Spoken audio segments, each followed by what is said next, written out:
I don't know. And here we are, folks. It's Ms. March month, and we are on our final letter, which is Z. And yes, I found a film named Z, and this isn't the horror film Z, which came out in a few years back. This is a different type of film, but I have some wonderful crew members tonight to talk about Z from 1969. Yes, with us for our last Ms. March episode, we have back with us none other than Mr. Jeff York. How you doing, sir? Real good. Great to be with you both. Glad to have you here. And the man who keeps coming back for more, he's still here. My right hand man. He hasn't I'm left. trapped. He's trapped. No, you're not trapped. I let you out whenever you need to go to the bathroom. man. It's Mr. Ian. It's a very long chain. Let's just say this isn't coffee, Mark. There you go. Hello. Hello. What is this? The desert? What? No. Anyway. So tonight, yes, this is a French film called Z, and I picked it because well, I had not heard of it before. This was just me digging for films with one letter titles. And then I saw it, and then I saw the synopsis, and then I'm like, okay. And then I watched the trailer and I'm like, okay, this could be a very interesting film. And it turns out, yeah, it is actually. And Mr. Jeff York, would you mind giving the synopsis of Z? Yeah, it's a touch complicated, but it was directed by Costa Gavras, who was a very famous Greek filmmaker at the time. His other big film that most people have probably heard of is Missing, which he did in, I believe, 82 with Jack Lemmon and Sissy Spacek. So he's had a penchant for political thrillers, and he's always been very sort of high-minded in that way. And he adapted a 1967 novel of the same name by Vasilis Vassakos, and it's basically kind of a loosely vamped sort of reworking in a fictional form of the assassination of, at the time, a Democratic Greek politician named Grigoris Lambrakis. It was in 63. And this was when all the sort of the unrest was occurring in a lot of these countries, where there was a lot of times this fight for control of the country, and a lot of times the sort of the military and conservative movements got involved versus the upstart young people who were trying to make their claim and stuff like that. So this is kind of based on that, with like I said, sort of a fictionalized version of it. But what the crux of the plot here is a similar kind of thing. There's this military dominated sort of right-wing government that's taking hold of an unnamed Mediterranean state. They speak in French, though it seems more like it's Greece, because it's of course based on Greece. A little swarthy, but I guess maybe the Frenchmen are too. But it basically starts with this sort of government lecture about wanting to sort of squelch any kind of problem that's taking out some of the crops, called a mildew, if you will, and sort of infestations.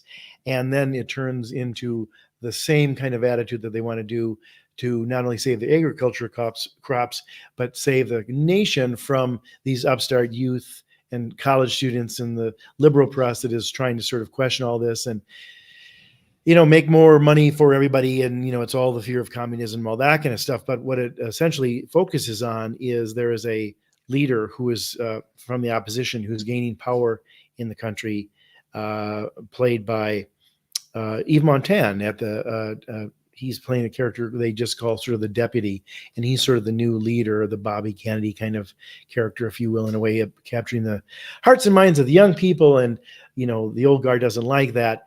And basically he gets attacked after sort of giving a big speech to the believers in a sort of an indoor format.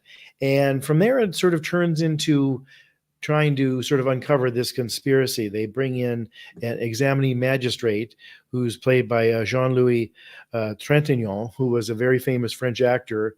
And it's funny too, because he's sort of the judge in this, sort of trying to figure it all out. And years later, he played a judge who was a little bit on the corrupt side in Krzysztof Kozlowski's Red. So it was kind of a commentary on his persona and sort of his his sort of breadth of career, but a little in joke. But that was a serious drama as well, and it is a very exciting kind of procedural. I think where there's more and more you discover what's really going on here and who's involved and people putting it together.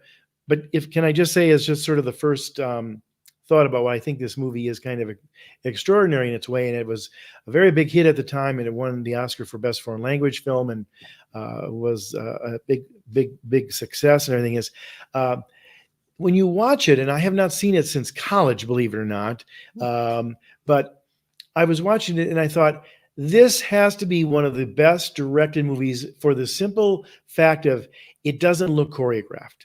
It looks like they're actually filming a lot of this stuff that just seems haphazard with crowds and in the streets. And yet, it had to be, it's choreographed because they've got to get the crowds to rush through here and this person to run over there. But it's got this documentary style feel to it, which I think really changed, as I said in my comment today for your post, Mark, kind of revolutionized the world, because this is where William Friedkin was influenced on how to shoot The French Connection. And he came from the world of documentary. He goes like, wow, I kept thinking I had to shoot it like it was a Hollywood film. No, I can make it look like it's documentary. It's really happening. And that started kind of with this film, or at least one of the big ways that Costa Gavras did it is to make this seem very spontaneous and almost like you're watching it happen sort of without any of the sort of typical kind of Hollywood stuff. There are sometimes where there's edits and, resolves and movements and stuff like that. But by and large, it's kind of a masterwork of filming these big scenes and sort of these populations that are supposed to look like protesters and all that kind of stuff without it seem very much like a movie to me. So I think for that reason, as well as it was very edgy at a time when there was all this unrest brewing through the world in Vietnam and different things like that. So it was so of the moment, but I also think it had a different look to it and different feel to it, which made that seem all the more sort of realistic. Ian, what do you think about your initial thoughts with Z? Was that an okay description? That was great. That was very good. Wonderful. We're done. You're done. Thank you, George. Hey. Thank you, Jeff. Sure. Cheers. Always a wonderful, synopsis and analyst. We're done now. Good night. No. I think you covered it. Jesus. You covered it all. What'd you think of Z?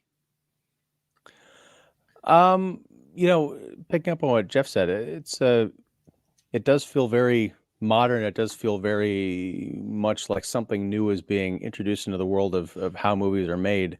Because particularly the fight on the back of the three-wheeled vehicle was truly spectacular. I mean, I don't know how they pulled that off. I mean, you've got a guy driving, two men fighting in the back of this, like it's almost like a flatbed like pickup truck, but it's a bike. It's very exciting. However, and this might be a product of my only having seen it today, as in the last 24 hours.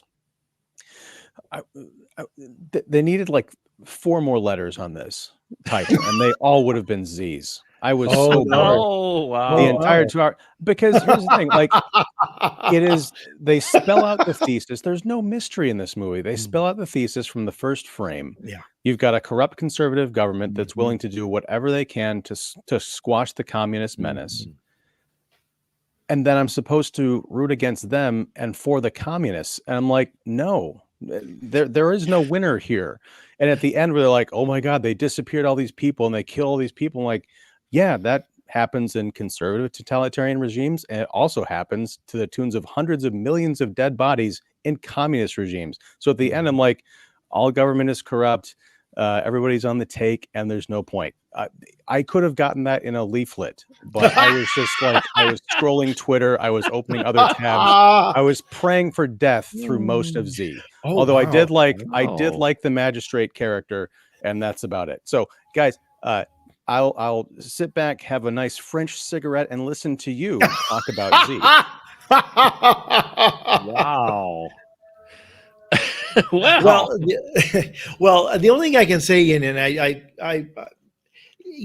think even for me, looking at it anew in the last 48 hours, not 24, having not seen it from college, I look at it, of course, sort of in the context of like at that time, that was kind of revolutionary and different to even say some of those things. Now we hear that argument made all the time. We hear it every night on the cable news. So there's nothing new in that sort of being said. At the time, it was maybe a little bit more provocative, or at least understanding even what was going on in the different countries as we were becoming a little bit more aware of globalization and things that were going on in South America, as well as the Mediterranean, and even with the Cold War and Vietnam, et cetera, et cetera. So some of that was new. And yeah, I mean, I think you're right. I think it's a good point.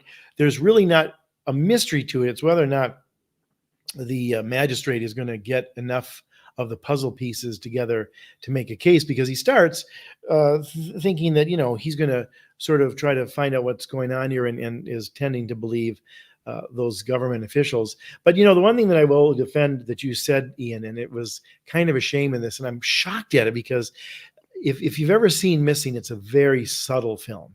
And maybe because it was 20 years later, like 11, 12 years later, I guess it was a little more subtle. But some of the acting in this is very, very broad. And I mean, the villains in it, who are the head of the military, and some of those, they might as well be twirling their mustaches. I mean, there's no subtlety in those performances. They're so cartoonish. And at the end, when they come in to give the testimony and they kind of get their comeuppance, and they leave the room in a huff, and they keep going to the wrong door, thinking they can exit through that door and it's locked. It's almost cartoonish. I mean, it is. You could almost have the Benny Hill music on for that, because it has that kind of like, people just panicking and looking all, I expected James Finlayson to come in and huff and puff like he's in a Laurel and Hardy movie. Remember that guy who was always being thwarted by them, like you were like,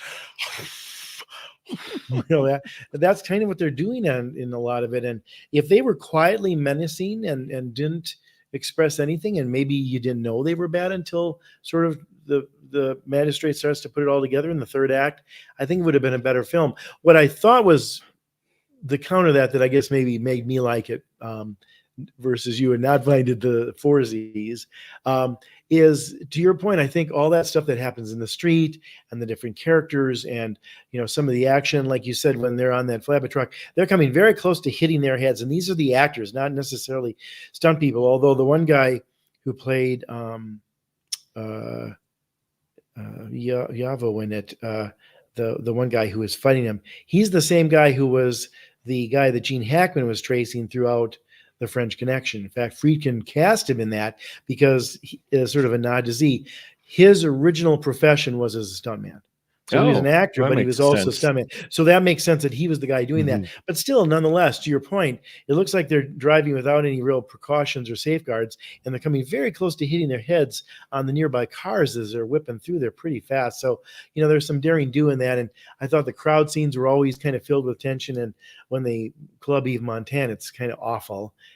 So, the violence, I think, is impactful. But a lot of those other things, I think, to your point, unfortunately hindered it some. And maybe at the time they didn't, but here we are 40 years later and they hinder it. It's a hard thing to say, especially when you're looking at it later. Right. But you're looking at a historically significant movie, and it's almost impossible to put yourself back in the place in that context of, this was all very new at the time. So I understand that. Right. And that's why I feel uneasy in my criticism, because I'm like, I was profoundly bored by it, but then again, I wasn't 20 years old back in 1969 when I think this movie might have meant a lot more to me. But just in terms of like it's setting it being a sort of a mile marker for progress, we're talking about subtlety. A cartoon you did that I saw on Facebook last week, you did a great portrait of Ned Beatty from Network. You have meddled with the fundamental forces of nature. This movie needed to be like Network, and that you had the was it Peter Finch? That's right.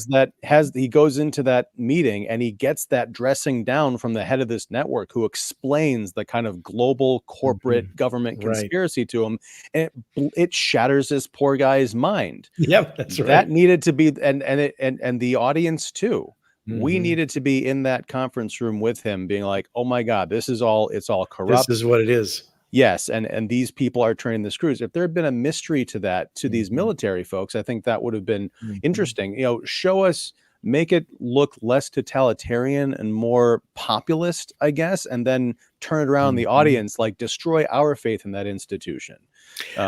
Yeah, that's a great point. And Mark, I don't want to, by all means, the one thing I was going to say, it's kind of funny because Inherit the Wind, which was a play done probably a couple decades before that, they have a reporter character who's kind of playing both sides against the middle, and he's kind of evil in a way too, just as the person who's trying to shut down education and thinking and progress and all that is played by Frederick March.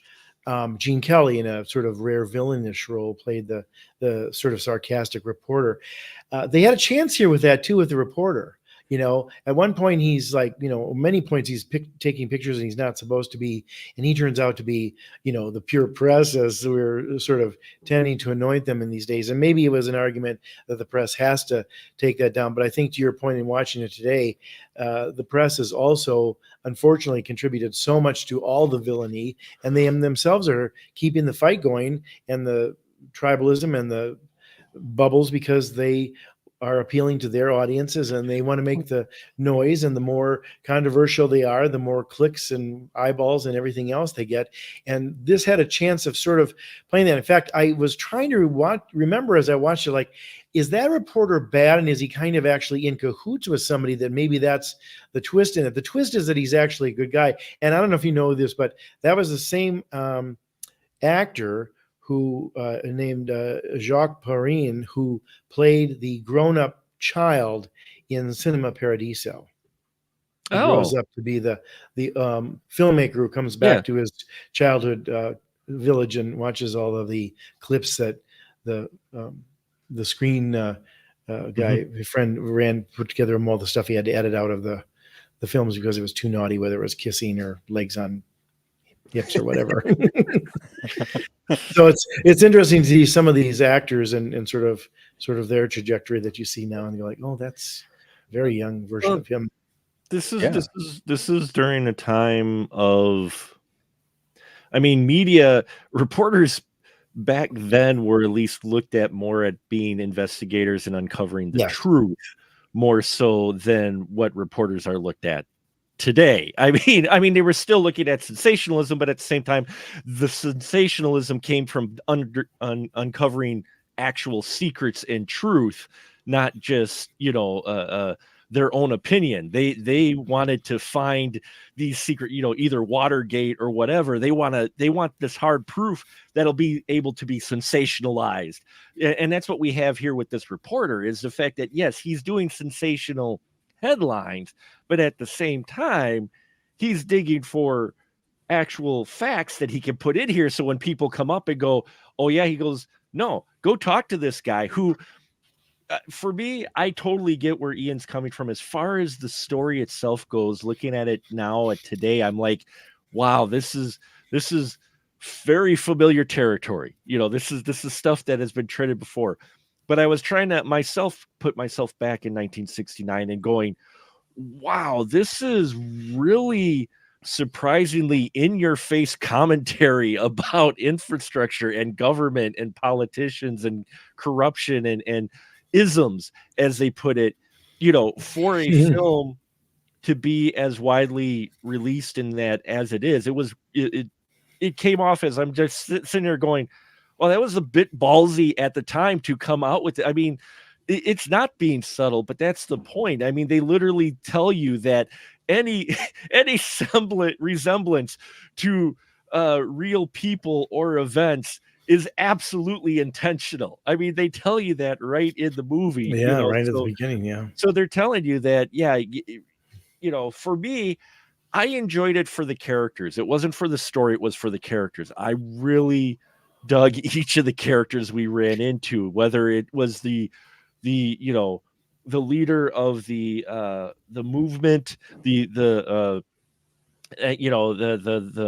deputy, whether it was him, whether it was the magistrate, who I loved. They brought in this independent guy who they think they're going to manipulate, and this guy's just trying to uncover the stuff, and he's like, oh, well, wait, hold on.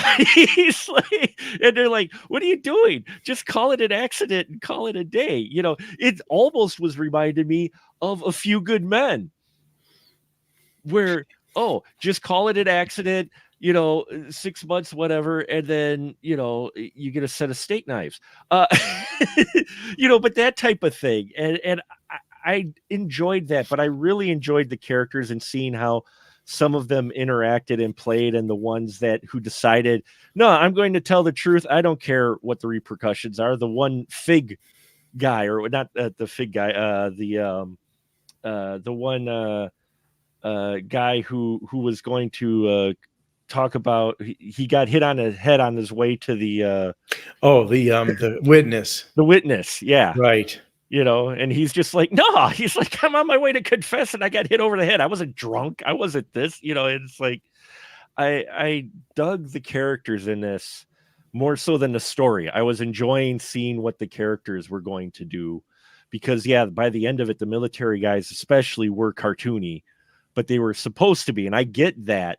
But at the same time, you're like, okay, there's parts of this that were really kind of brutal, like the fight in the beginning of them going to the meeting hall and the the two sides fighting against each other and then running away and fighting. I'm like, this actually is kind of uncomfortable watching it unfold, because that felt like what we had seen for real with real riots, in the past just number of years, that type of violence, that the bubbling violence, to where at any moment, it could just trigger and you're going to get a whole melee. So it was those elements, I think, that kept me intrigued more so than the main story. It's interesting. Oh, go ahead, Ian. No, please. Well, I was going to say, it's interesting. I've just been thinking about what you were saying about Network, and how, just a few short years after that, with both the Network and All the President's Men coming out in 76, 6 years later, they did something different that Z doesn't do. Like, Z is fairly obvious. Now, you can applaud it for that, and maybe at the time that's what was necessary. But 6 years later, I think the filmmaker said, okay, that's kind of what it is on the surface, but what else is going on here?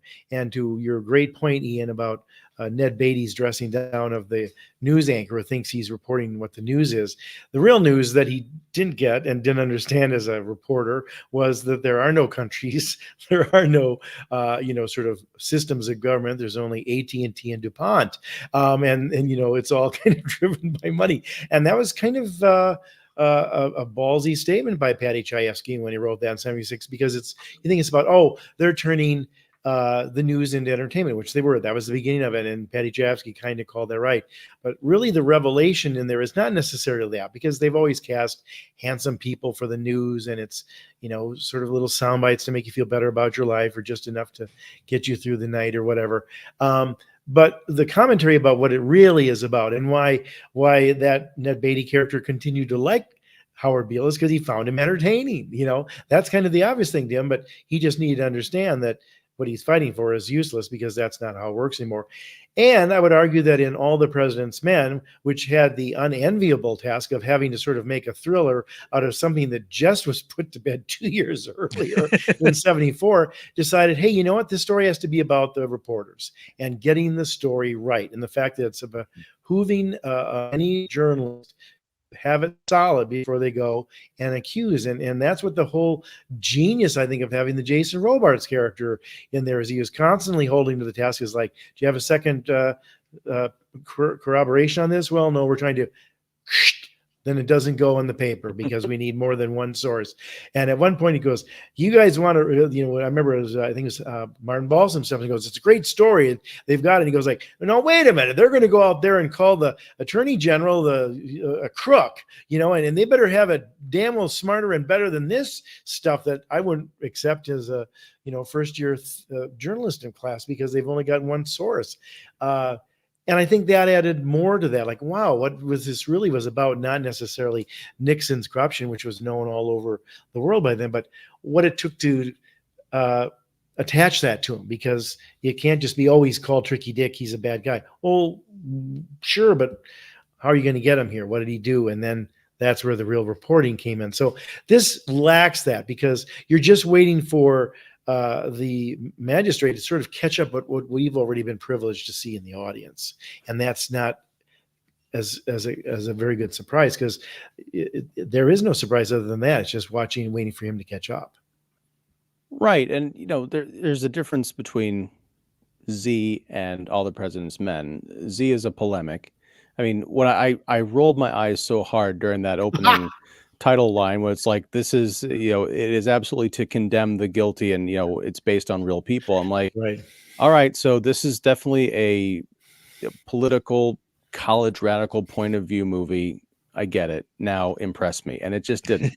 Whereas in All the President's Men, you're talking about not only real people, but you're talking about journalists, right? And to Right. your point, Jeff, the people who back then institutionally, the truth, or at least as close to the version of the truth that they were willing to publish, was paramount. So they wanted to make sure every line was, or every I was dotted and every T was crossed. Right. I don't feel like I was watching real people in Z. I mean, you've got the guy who was the coffin maker, who was the guy who was attacked on the way to testify. Mhm. His sister comes in, and she got kicked out of Sopranos auditions. I mean, like, what the hell is going on with that? I looked for the credits, and I think they said that she was the wife or whatever, but I was expecting to hear her called Strumpet. Well, because like I mean, she's just such a he was harpy, and it's like, it's a cliche to your point. right there. I was half paying attention because there was a reference to a wife and a sister, and the way he was treating her seemed very didn't seem very like they were married. It seemed Like they almost like actually had a kid sister or something. relationship. Yeah. Right. So I'm like, I don't know what's going on here. It's just she was very loud, and then you've got the wife of the deputy. That was kind of interesting, but then she disappears for an hour, and then you see her pop up again. It's like, oh, that's right. That was the eighth subplot involving the person who may or may not have a mustache. I could not keep anybody in this movie separate. It reminded me, Mark, of the 1931 version of M, which we talked about earlier in the month, where it's just an hour and a half, 2 hours of smoky rooms, the same looking people sitting around in suits, like talking about a case that I had figured out an hour ago. It's like, it didn't move me, but I am glad that I watched it. The other, I guess, point of contention is this magistrate character. I think they needed to do a better job of painting the intergovernmental relationships between these divisions, so that the military brass, they would put up some kind of a front so that they didn't look untrustworthy and corrupt, because the whole time this magistrate guy seems to be like the scales are falling from his eyes the entire time as you realize he's dealing with these corrupt people. I'm like, I'm sorry, aren't you a high-ranking government official in some capacity? Like, this is news to you? Yeah. Right. Yeah. Good point. Yeah. No, those are good, very good points. Yeah, I mean, I get it.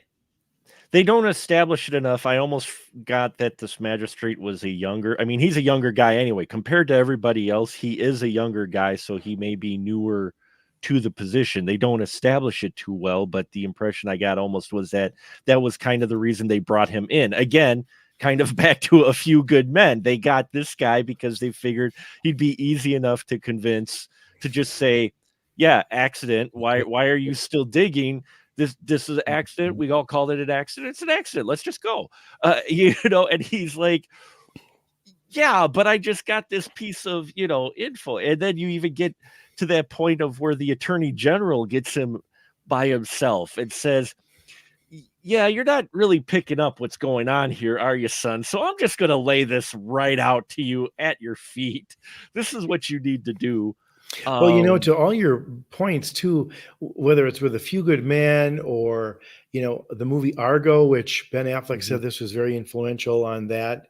And I think a lot of that was maybe the sort of cinema verite sort of qualities that I think he brought to his direction in that.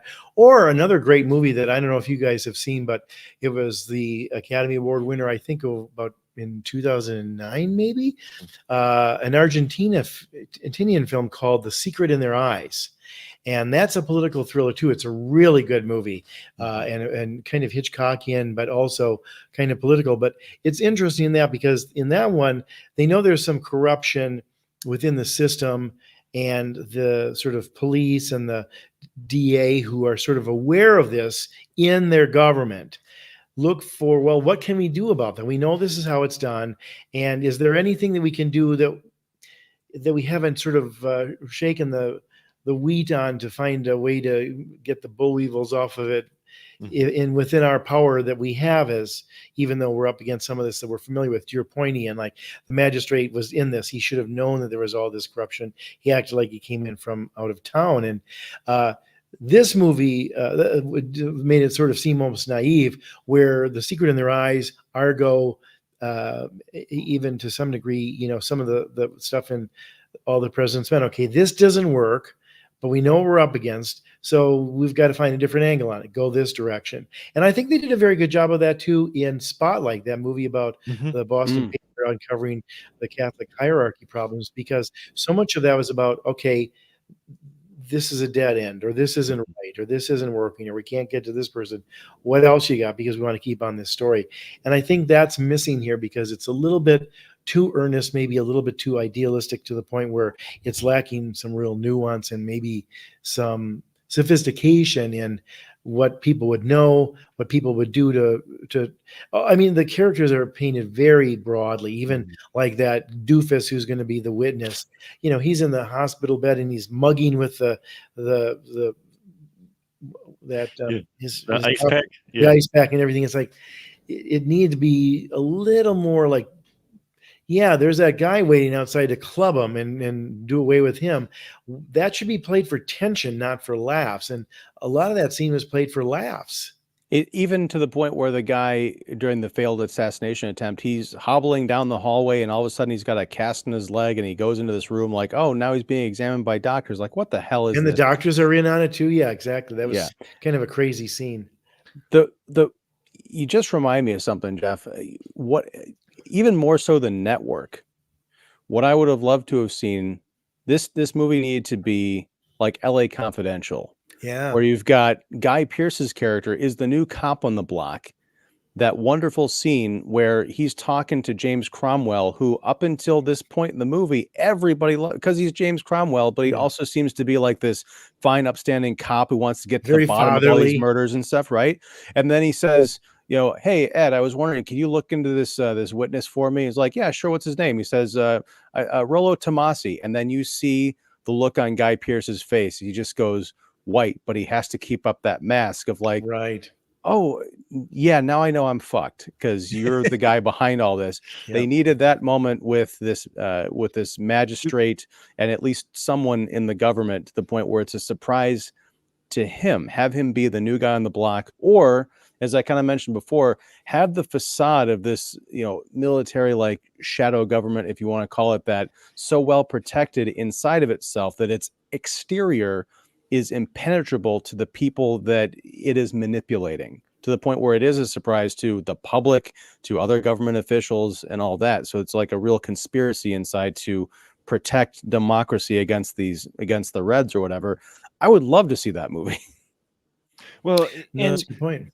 I think this is a case of this film, when it first came out, as Jeff pointed out, and the brief chance that I got to read up on some of it, is I think this film is definitely in your face. It's, as we mentioned, broad stroked characters, but it laid a foundation for other filmmakers to kind of take this formula and tweak it and make it better to the films that you guys are referring to. But I think maybe some of the seeds are planted here, because watching it, and especially talking with you folks now on it, I think this film plays out better if they would have had more of what we got in small bites of, which were the flashback scenes that we didn't see initially in the camera. Because you do get certain scenes, when you get to the witnesses explaining stuff, but we don't have enough of those moments. We're always more in the now with the characters and following each of them. I think if Z was told completely from the magistrate's perspective, like we follow just him, and we only see what he knows initially, and then you get those flashback scenes when the witnesses and stuff are confessing, more like a regular murder procedural, to where you had this happen and then you get the flashback type, or the scenes that, because he discovers that the police did not interfere to hold back the crowd. And some of the people who were the thugs who were coming forward to try to interfere were in other scenes that he discovered, or pictures and stuff. There's all these moments where that could have been there. But instead, the very first scene, to your pointing, is we're planted right down where basically, the head of the military police is basically saying, we're going to do whatever we can to kill these long-haired radicals who are trying to turn this country into something for everybody. How dare they? And that's our job. We're going to take the power away from them and not let them have a chance. But the magistrate should have found all that out himself as an impartial person, maybe brought in as a young guy that they thought they could manipulate, but then they couldn't as he became a better detective and found out more of what was going on. Yeah, I think because I do like the magistrate character as well. We don't get enough of him. You move around to the other characters too much of what's going on. And I think it makes a more intriguing story to the audience if you just followed the magistrate. Yeah, I mean, yeah, granted, it's similar to what films we see now. So someone might be saying, well, you wanted to make it. I'm like, no, the elements are here for it. It's just that so much is laid out to the audience so early that you're like, where's the actual intrigue? Well, and the second half is a procedural. Yeah. Second half of this movie is a procedural. Right. And it's him putting the things together, which we've already seen a lot of it. So it's, again, he's catching up to us, which is maybe not. It works in Colombo, but it doesn't work here. No, here's how you inception this thing even further. It turns out the magistrate was actually a plant from the deep shadow government. Yes, to bring down the general and his ilk, because a rival like ultra conservative force wanted to take powers. They needed him to convict them so that they could take over. Like this guy was doing too much, and the deep state needed to do more. And say, hey, wait a minute, you're stepping on our deep state stuff now. The Illuminati's getting all upset, and if we have to deal with those motherfuckers, we're all screwed. Hey, I got invited. Just wait till the lizard people get involved. Right. Hey, I got where's the pizza parlor? I got invited to be part of the Illuminati in my TikTok. So, hey, someone invited me and they said if I became part of the Illuminati, I'd get $500,000. So, I better not have said it. Well, now the lizard. Well, now we're all fucked. Thank you, Mark. Fucked. Sorry. The first one is going to be me because they're going to say that guy. That guy. No, but I found a lot of entertaining parts in Z. One of my actually parts that I enjoyed quite a bit was where he got I think it's Iago, not Iago, the other one, Vago.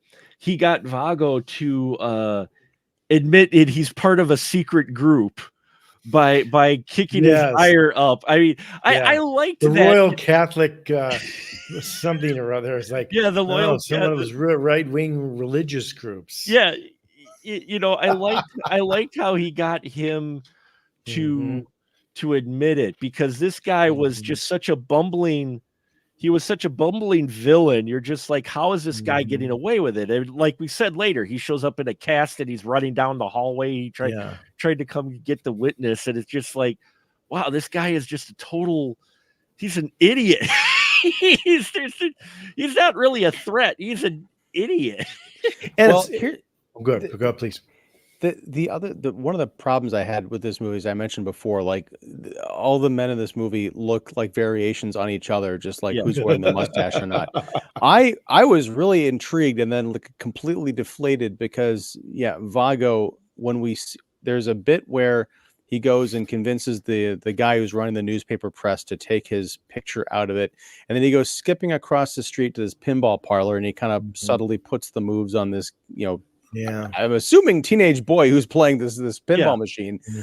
And you cut from this very kind of sleazy moment, and then there's the next scene, I believe, is the introduction of the magistrate. And we get a close-up of him almost immediately. I thought it was Vago in disguise because they look just similar enough. Yeah, they had a little similar coloring. Like I could imagine him getting cleaned up and like, oh, this is his daytime legitimate disguise, and at night he's like the rabble rouser. And I was like, oh no, it's just two different people. Shit. Well, and it's funny too because arguably, I think the time period, of course, as well as the thinking and documentaries were becoming more and more of a big deal, and again our knowledge of the world was becoming more and more known, but it's to be applauded for all of its boldness. There's a couple scenes where like crowds are up a stairwell, and I don't know how you get that to look so random and real. Yeah. But that's good choreography. That's good direction. It seemed like we'd just been plopped into this, and the camera just happened to follow this guy going up this stairwell filled with people. You could try to make that look natural 100 times, and 99 times it would look shitty and contrived, but not here. But to your point, there's, for lack of a better term, a missing twist and surprise. And I think we've talked about this on both of your shows before, but there's kind of a rule of thumb in screenwriting that most movies are 2 hours. At half an hour, something happens that starts to sort of cement the hero's journey, and in this one, I suppose you would argue that the deputy is killed, and so in comes the magistrate who's now got to figure this thing out. And at the hour mark of a 2-hour movie, there's something that changes the story very, very much so. It takes a different direction with that for whatever reason. For example, I'll give you one that was influences clearly, though it was a number of years later, but there was a movie called Under Fire in the late 70s with Nick Nolte, Gene Hackman, and Joanna Cassidy down in Nicaragua covering the war down there. And it's based on true events and sort of the way that sort of dictator regime was turned over by the workers there. Anyway, they're trying to find this rebel leader, and they want to get a picture with him and an interview with him because that's the big get, right? And at the hour mark, you find out that he's dead. But now they want to use Nick Nolte to take a photo of him to get out the propaganda for the left side, which they're more sympathetic for because the dictator's a tyrant, and he really was in real life pretty awful. And then it becomes a question about journalistic ethics. So it's not just like, okay, we're going to give you access to this guy, not the way you want, which is the whole mystery of finding him and getting the story. But now we're going to give you this access to him, but he's a corpse, and we want you to get the story out, but it's a manipulated story. Will you do it? And he does do it. And that's kind of the twist that in that second hour kind of deals with. And one of the reasons is, I'm not hopefully going to give too much away, but Gene Hackman's character is killed in it, and it becomes a little bit of a retribution thing too. But this doesn't really have that. This is just like, well, the magistrate keeps finding out all the shit that we heard in those intimate meetings that we were the fly on the wall for in the first half hour. And okay, so then that gets the deputy killed. And then the hour mark is this guy starts to figure out that it's all bad. But that's not necessarily a real twist in the story because we knew that all before. It's just him catching up to it. And then there's no big really twist other than the ending where, oh, of course, none of these people really paid much for their terrible crimes, even though we thought they were God. And maybe that was the big sort of surprises, like justice didn't really prevail, even though you thought it was, with the magistrate closing the room around them. But it needed a little bit more of sort of basic tenets of screenwriting or good storytelling, which are those significant changes at the half hour and hour mark that are a little bit less here. Yeah, I think they, well, I admire the kind of the documentary cinema verite aesthetic of it. It kind of, to your point, Jeff, loses the idea of, well, this is a narrative feature. This isn't, documentary where they're following a story and making certain edits based on, the truth. They have the full power to imbue this film with characters and twists. You were mentioning the stairwell. Was that the bit where they're following the deputy up to right before he was getting ready to speak? Yep. I love the bit where he goes into that room and he just like sits down for a second, and the guy he got comes and smacked on closes the his head face. before. Yeah, that's right. right. But he takes that beat and then he goes out, because you're like, oh, is he going to even go out there? There's a little bit that suspense. You're not sure. It felt so real. And when he finally goes and talks to the people, like, okay, now I'm back into the movie. Like beforehand, I thought we're almost like watching something behind the scenes. Like, did the actor get attacked? Did that crowd scene get a little too out of control? But it did work, I think, in fits and starts, but it didn't kind of add up for me at the end. And again, I think, and I totally see that, because even for me, while I enjoyed it, I enjoyed the scenes, I enjoyed the characters. Like I said, you kind of knew where it was going to go, where this was all going to end up. It wasn't really any huge surprises. It was more of, it wasn't surprise, but it was amusing when we get to that last 15 minutes to where he has the military guys go in, just after the attorney general gave that kind of ultimatum speech to him, which we Yeah, he basically threatens him and says, "You're going to do this, you're going to do that," and then he doesn't do any of that. It's Yeah. like, wow. and I He's found sticking and to that's his brass tacks. and I think that sums up my feeling with it, Yeah. is just that I found a lot of stuff in the film amusing, because then right after that he's talking to, the generals, the first one, and he goes, "Yep, okay, you're gonna be booked for first degree murder." And the general's like, "Wait, what? What?" I liked that exchange, at least. While it wasn't really a surprise, I liked how it was handled. I especially liked the how the one term, how he came up with the one term about, yeah, he was like a tiger. He, the lion line, and how the general said it, and you see the magistrate smirk a little. I liked those bits. Yeah. It's like it's Like I it en- was that was the line. We want you to say this line. yeah. Yeah. Yeah, We're all on the same page. proving that everybody was scripted. They were rehearsing beforehand Right. their confessions, or their testimonies, excuse me. So, I found the amusement in the characters and the situations, though the story itself, I think I didn't really care about, because again, everything was laid out pretty much for you in it. um and it was just one of those things to where I found a lot of things amusing. I think that's what kept me interested, is because I found things amusing, or handled interestingly. Like you guys said, the fights, the cinema verite type style, you know you get a they put in the description on IMDb a thriller drama. What are the three words they use here? Are crime, drama, thriller. They're missing comedy. There is way too many humorous moments. I'm all for dramatic films that have like those one or two humorous beats that you might get, and even a drama, even the heaviest drama, you get that they get the audience a little release before you hit them with D-Day, type of deal. You get before the boat hits the beach, you get the one guy throwing up, and it's kind of Is played that for- hilarious scene where the old Matt Damon runs up to the graveyard that you're talking about, Mark? I'm just talking about, That was so funny. the boat's going up just I before, expected Jimmy Kimmel to be behind that gravestone. just before it goes to the beach. You get the one kid who throws up after a certain line from a sergeant or what. I mean, you get that kind of lighter Yeah. beat before the heavy.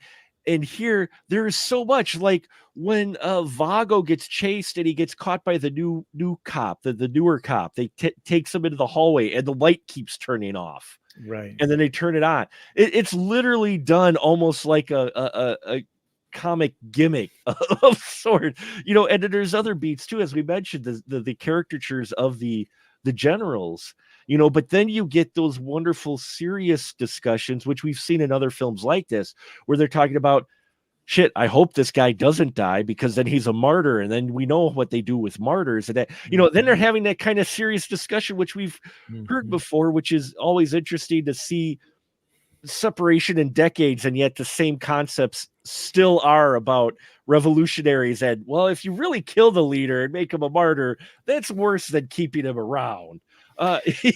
Well, and you raise a good point, building on what Ian said too, I think, Mark, and that is that if these generals were smarter, and that's why they were able to have control and maybe take over these things, and were just a little shrewder about everything and more menacing, they would have been better. But even when that attorney general comes in, he's barking at him and telling him, "You're going to do this and that," there's no subtlety in his threat. Like a man who would be really powerful would probably have done something a little bit more. I mean, even Christoph Waltz, when he finally turns the corner after being all charming and talking about the milk and the countryside and all this, and goes like, "You're hiding them, aren't you?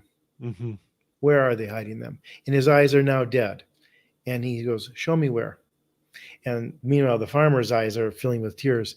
And suddenly you realize that, Christoph Waltz, like Columbo, it's all an act. Columbo's saying, "Oh, gee, sir, this is really wonderful. I love this." And all the while he's like trying to get him to drop his guard and say something that will let him know he's the killer. And more often than not, he did that. But Christoph Waltz did it. Here are the generals. I mean, the main general, literally in the second half of the movie, is just kind of blubbering, I mean, if he's acting, he's going like that. It's like, oh my God, he should have been like the stone cold killer that Christoph Waltz was like. That's how I got to be the head of the police, you motherfucker. You watch what you're saying, magistrate, because you may think you've got the power, but you don't. And even that attorney general coming in there screaming and yelling at the top of his lungs. No, a real powerful man would probably speak in a whisper and say like, oh, how's your family? Yeah, okay. Maybe ask him too much about his family, like, oh, you've got something at stake here, or whatever the hell it was. But it was missing those kind of things that I think elevated it to something that had more sophistication. It seems very much to your original point, Ian, like this is a college student writing a sort of stab at the awful people, making the bombs or being the man or running the government or tricky dick or whatever, without necessarily having the nuance which would support why these people had the power. Yeah, and not even just the verisimilitude of that, but also just the drama. I mean, that would have been, you needed to go back to A Few Good Men. You needed, before he lost his cool, a Jack Nicholson type character being the being the general. The guy who's very no nonsense, very kind of buttoned up, and like, yeah, I ask people to do crazy shit all the time. What of it? That's my job. Have him just keep his cool throughout the entire thing, even to the point where it would have been really scary if, as he's being led away, or we think he's being led away, or he's going to get sentenced or whatever. And then you have that chilling, like, no, they retained their power and they killed / imprisoned everybody else. And then you end the movie on that note, rather than, this kind of feckless, guy who was a lion 2 hours ago. And now he's just like, well, I don't know what's going on. I'm really dumb. Yeah. Yeah, and again, I think it's just the caricatures and these. That's why it surprises me how this is played as a drama, because this is more satirical. I mean, it literally opens with that meeting in the opening. You're just like, I mean, get it? It's all about infestation. Even back in we're saving the crops and our government. Even in '69, I'm like, this is just coming off as satire, as bombastic and everything as their speech, and using the metaphor of antibodies, and which shows up a number of times throughout the film. Other people are mentioning it. It's like this felt far more satirical, and that I took it more as that than an actual drama. Until I there's dramatic parts to it, but it really plays out because of the way all of these folks, as we've mentioned many times over this podcast so far, the mustache twirling and everything. I think that takes away from it. You're right. There needs to be more of a nuance, more of a grounding, I think, because in parts you are grounded, like with the fights and that where the actual violence is, that part's actually handled kind of, grounded and realistic, and not for humor at all. But then everybody else, every other scene around it is like, oh, you get the guys who beat up the wrong guy. They think he's the deputy now, and people might think, oh, well, no, that's handled seriously. I'm like, no, the deputy that they want to beat up is literally talking on the speakers, and they think this guy is the deputy leader that they go after, they beat up. You know what I mean? And I'm like, they're that dumb, really? Ultimately, I think go ahead. Go ahead, Ian. I'm sorry. Well, I was just going to say, I mean, I don't think it's satirical. I think it's just poorly handled drama. And there's a very fine line, because I could very much see that being a statement of, you're listening to someone speak and you're beating up someone that you think is speaking, that you could really do something with that and having it speak to the irrationality of the mob mindset. But here it just comes off as almost like a flub or a goof. I think the movie ends, the most chilling thing in this entire film, I think, is the closing news report, because unlike a lot of movies we see nowadays where it cuts to black at the end of a historical drama, and you see like, oh, here's the actor who played this part, and then here's a photograph of the real person, and like the little white taglines.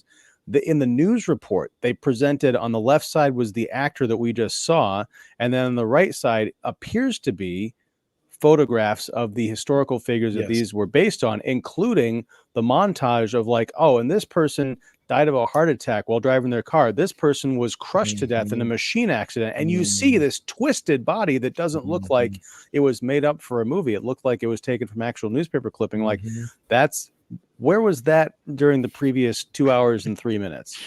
Yeah, in fact, that it would have been better if some of those bodies, those people would just disappear. Like you don't know what happened to them. Suddenly they're just gone. Like, don't have that witness anymore. Sorry. Yeah, well, I don't know what happened. Maybe he ran out of town. It's like, remember in the movie The Verdict, where Paul Newman has the doctor who's ready to testify, played by Louis J. Stadlin, who talks about how the doctor wasn't paying attention to what he was operating on, and he's going to be the big doctor, and then suddenly he's gone. You don't know what happened to him. Like maybe he was paid a lot of money to go somewhere and suddenly be quiet about it, but you don't know for sure. And I think those things would have added more mystery to this. The one thing I was going to say that I appreciate a little bit in watching this 2 days ago, that after knowing that it had this influence and reading about it and hearing about it over the years, I think it did a very good job of influencing other filmmakers to make better works. And I'll give you an example to what you were just talking about, the comedy thing, which I think is very key. One of the things I love about the movie The French Connection is that it's funny without ever trying to be funny. Like the guy when he's running with the cast and then he jumps in the bed and there's the doctor standing there. It almost seems like a Blake Edwards scene, you know, where like, oh, I got to get back in the bed and oh, shoot, the doctor's already there. Well, I'll make a story about how I was exercising my bad leg. But in like The French Connection, you know, you have this setup where they're bringing this the drugs in the car. We don't know how, or at least we think it's in the car, to New York, and the French head of it is very sophisticated, played by Fernando Rey. He's got the goatee and the immaculate suit, and he walks with this dignity and this hat, and he goes down to the subway, and Popeye Doyle, who's, you know, practically scratching and under, you know, his crotch and just, you know, his face and everything, following him. He's kind of crude and stands out like a sore thumb. And they do this little, if you remember, this cat and mouse on the subway, where the subway is getting ready, and then Fernando Rey gets out to throw something away, and then Gene Hackman gets out because if he's can't be on the train as it goes away. And it's this wonderful little thing that's very funny, but it's played real and it's not played for laughs. And then ultimately, Gene Hackman, is the Papa Doyle character, is too late. And then as he's, you know, realizes the train doors have closed and it's the subway is starting to move away, he's running after it, and now he's letting the bad guy know that, you know, he's mad that he got him. And they cut to the French guy, and he just goes, waves at him like, bye, you fucker. And it's hilarious, but it's evil. That's what this film needed more of, that kind of sensibility. Like, these military guys are smart as fuck, and that's why they're running a pretty tight ship, and why they can just throw their money around because they're using the taxes, and so they can say, hey, we'll set you up with a fig stand and, you know, help you get all this stuff. Well, great, these poor people who probably were making nothing, and now suddenly I've got a fig stand and he paid for the license, and nice. But they had to be shown to be much clever, covering their tracks, meeting in shadows, stuff like that. Even if it wasn't, those would have been better villains. Look at Claude Rains in Notorious. He's the most charming guy on the screen, and the other guy is Cary Grant. And yet Claude Rains is the Nazi. And yet he's very urbane and he's subtle, and he never raises his voice or does anything that looks purely evil, and yet he is. He should have learned better from film history, Mr. Gavas, but he didn't. Well, and that, to your point, or I guess tangential to that, is that this cadre of military leaders, I mean, I know we don't exactly establish the place, you know, certainly the late 60s, but you have to imagine these are killers. These aren't just people that sent folks to their death. They have been murdering people probably in trench warfare, you know, when they were 20, and now they're, you know, in their 50s. These are not people and to be still war to them. Right. It's still it's an ideological fight, which is, you know, just as bad as trench warfare in their minds. So yeah, you needed that gravitas, or that Costa gravitas.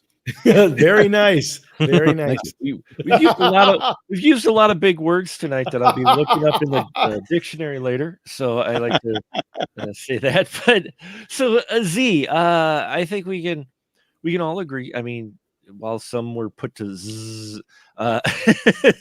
others enjoy it, but I think we're all at least agreeing that, you can see the seeds and you can see how this influenced filmmakers from here out on how to handle this type of story, and they refined it and made it, approached it maybe better than what this is. But stuff before this wasn't necessarily handled quite like this. The subject matter being so blatant about your criticism of government and isms and culture and especially political corruption and such being so in your face. I could see where it was, especially when it came out back in the day, how much influence it did. But the more influences on filmmakers after it came out, I think, more than the product itself. There's still, I think, some fun to have here, especially to watch it, to see where early thrillers like this may have spawned from and see what was borrowed from and what wasn't with Z. And I think we'll wrap it up here, folks. So your final thought with Z, even though it put you to sleep, Ian. I'm glad I saw it. It's crazy because I rented it on Amazon. I don't know what transfer they did. It looks great. It's definitely a period piece, but it's so crisp. It's we watched it. I had more fun talking about it than actually watching the film.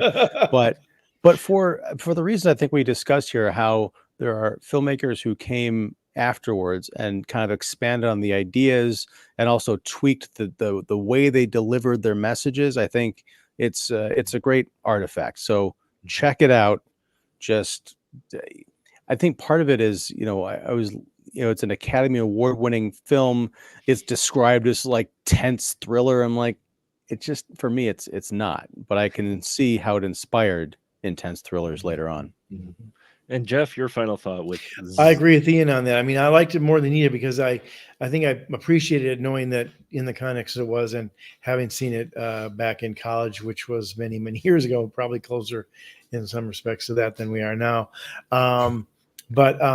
It's funny too, because I would recommend to people that if they go and see a Costa Gavras movie, I would recommend they watch Missing, because I think he's learned himself to do a political thriller that's a little more subtle and has some mystery to it, and you're not sure, and it's keeping you in the position that both the father and the wife are in trying to find their son and not really getting any help or the straight answer from the government officials or other people they meet.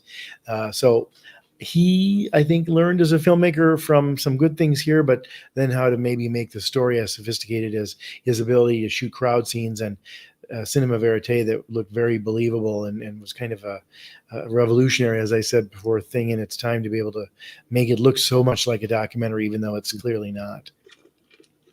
Yeah, I agree as well. So all great points, folks. That's why I love having these crew members on that make things sound far more interesting than my blabbering self. But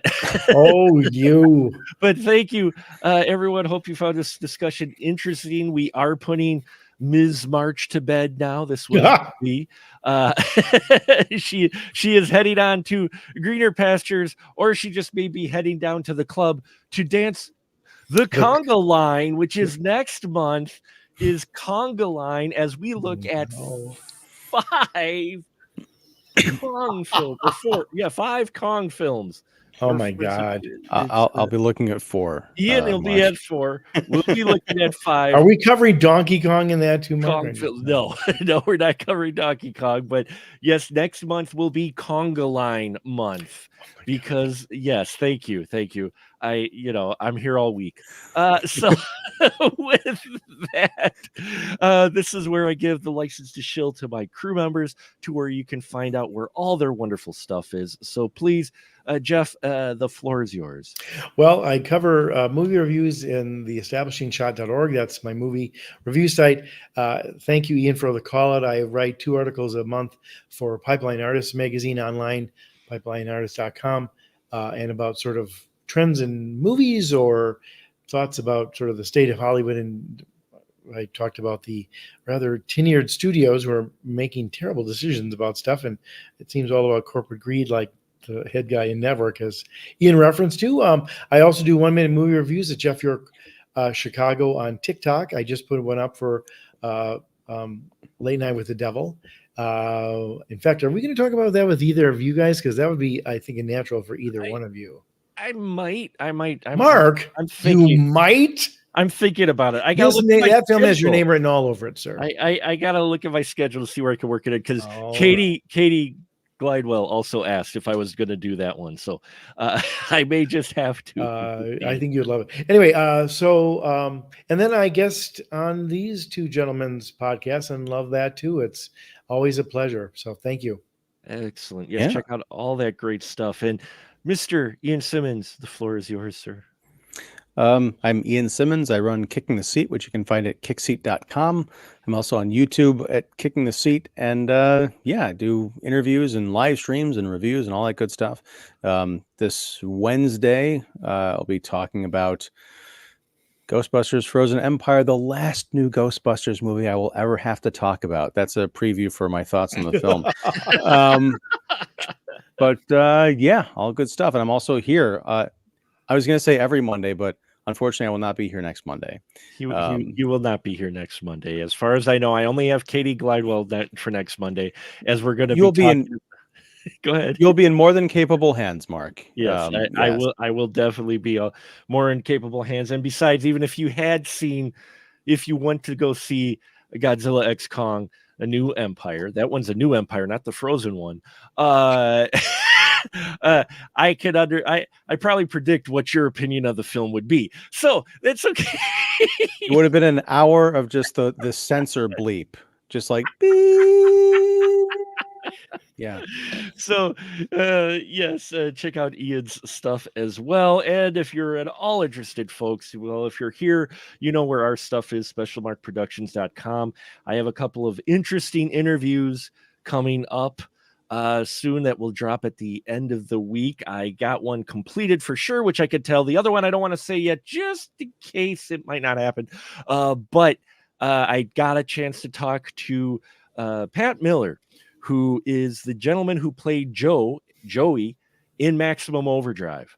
It was a wonderful conversation we had. He had some wonderful stories to tell about working with that cast, that very well-renowned cast, Pat Hingle and Emilio Estevez and all those, and just talking about his experiences in general. It was a lot of fun.